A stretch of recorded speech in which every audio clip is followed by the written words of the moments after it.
కేంద్ర మంత్రివర్గ పునర్వ్యవస్థీకరణపైన దేశ రాజధానిలో మళ్లీ ఊహాగానాలు మొదలయ్యాయి. పార్లమెంటు వర్షాకాల సమావేశాలకు ముందే ప్రధాని నరేంద్ర మోడీ కేబినెట్లో భారీ మార్పులు జరుగుతాయని ప్రచారం జరుగుతుంది. నిన్న రాష్ట్రపతి ద్రౌపది ముర్మును ప్రధాని మోడీ కలిశారు. మరోవైపు ఇద్దరు కేంద్ర మంత్రుల రాజ్యసభ పదవీ కాలం ముగిసిన వారిని తిరిగి ఎంపిక చేయలేదు. వీరిలో ఒకరు మంత్రి పదవికి రాజీనామా చేశారు. ఈ పరిణామాలన్నీ కూడా మంత్రివర్గ పునర్వ్యవస్థీకరణపైన ఊహాగానాలకు బలం చేకూరుస్తున్నాయి.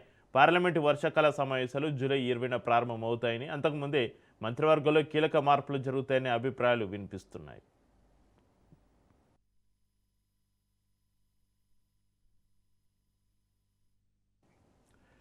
ఇక ఇవాళ జరిగే కేంద్ర కేబినెట్ భేటీలో పార్లమెంటు సమావేశాలపైన నిర్ణయం తీసుకునే అవకాశాలు ఉన్నట్లుగా తెలుస్తుంది. కేరళకు చెందిన కేంద్ర మైనారిటీ వ్యవహారాల శాఖ సహాయ మంత్రి జార్జ్ కురియన్ తన మంత్రి పదవికి రాజీనామా చేశారు. ఆయన రాజ్యసభ పదవీ కాలం ఈ నెల 21న ముగుస్తుంది. ఆయనను కేంద్రం తిరిగి నామినేట్ చేయలేదు. మరోవైపు రైల్వే శాఖ సహాయ మంత్రి రవనీత్ సింగ్ రాజ్యసభ పదవీ కాలం కూడా ఈ నెల 21నే ముగియగా ఆమెను కూడా రాజ్యసభకు తిరిగి ఎంపిక చేయలేదు. ఇక కేంద్ర రవాణా, రహదారులు, కార్పొరేటివ్ వ్యవహారాల సహాయ మంత్రి హర్ష మల్హోత్రాను గత నెలలో ఢిల్లీ బీజేపీ అధ్యక్షుడిగా నియమించారు. కేంద్ర ఆర్థిక శాఖ సహాయ మంత్రి పంకజ్ చౌదరికి చాలా కాలం క్రితమే ఉత్తరప్రదేశ్ రాష్ట్ర బీజేపీ బాధ్యతలు అప్పగించారు.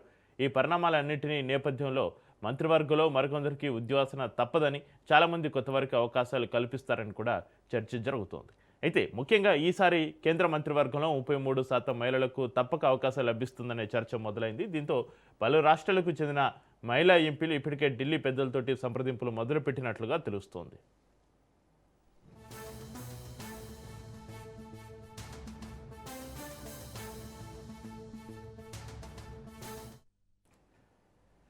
కేంద్ర మంత్రివర్గ పునర్వ్యవస్థీకరణకు ముందే పార్టీ పునర్వ్యవస్థీకరణపైన కూడా బీజేపీ అధిష్టానం దృష్టి సారించింది.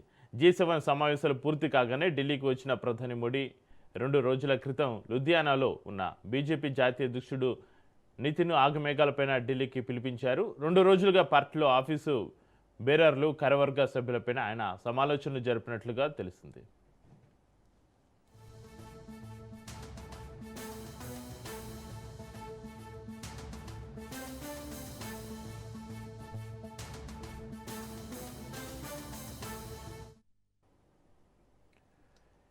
ఇక కేంద్ర సహాయ మంత్రి జార్జ్ కురియన్ హఠాత్తుగా పదవి నుంచి తప్పుకోవడం రాజకీయ వర్గాల్లో చర్చనీయాంశంగా మారింది. ప్రస్తుతం కేంద్ర కేబినెట్లో ఏకైక క్రైస్తవ మంత్రి కురియన్ మాత్రమే.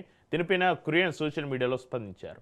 నరేంద్ర మోడీ ప్రధాని కావడం వల్లే తనకు కేంద్ర మంత్రి పదవి దక్కిందని, ఇది తాను కలలో కూడా ఊహించని అవకాశం అని పేర్కొన్నారు. కాగా దేశంలో ఏదో ఒక కీలక రాష్ట్రానికి గవర్నర్గా నియామకం కోసం కురియన్ పేరు పరిశీలనలో ఉండే అవకాశం ఉందని కూడా అంటున్నారు.